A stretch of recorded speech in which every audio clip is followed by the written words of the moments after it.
પોરબંદરના ફટાણામાં દંપતીનું મોત થયું. પત્નીની હત્યા કરી પતિએ ગળે ફાંસો ખાઈ આત્મહત્યા કર્યાની આશંકા.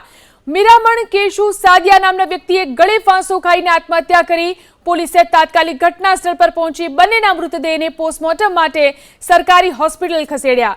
પોલીસની પ્રાથમિક તપાસમાં પતિ પત્ની વચ્ચેના ઝઘડામાં પત્નીની હત્યા કરી પતિએ આત્મહત્યા કરી હોવાનો ખુલાસો થયો છે. જો કે પોલીસ હત્યા અને આત્મહત્યા અંગે અન્ય કારણોની પણ તપાસ કરી રહી છે. ગત રાત્રે પટાણા ગામે આ ઘટના બનેલી છે. મારા મોટા બાપાના છોકરા થાય છે. ગત રાત્રે મને ફોન આવ્યો કે આ રીતનો બનાવ બનેલો છે. ત્યારે અમે એને દોડી ગયા. પછી જોયું તો ઘટના સ્થળે ભાઈ લટકેલી હાલતમાં હતા, ભાઈ સૂતેલી હાલતમાં હતા. પછી પોલીસને ફોન કરવામાં આવ્યો. પોલીસથી હાજર થઈ, પ્રભુજર પોલીસ અને પોરબંદર પોલીસ.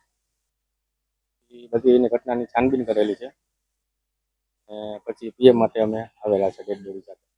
ગઈકાલે મોડી રાત્રે બગોદર પોલીસ સ્ટેશનનું ફટાણા ગામ છે, ત્યાં મેરામણભાઈ કરીને છે, એમણે એમની પત્ની મનીષાબેનનું ગળે ટૂંપો દઈ અને મોત નિપજાવેલ છે. અને ત્યારબાદ પોતે પણ ગળો ફાંસો ખાઈને આત્મહત્યા પોતેની જાતે જ કરી લીધેલી છે.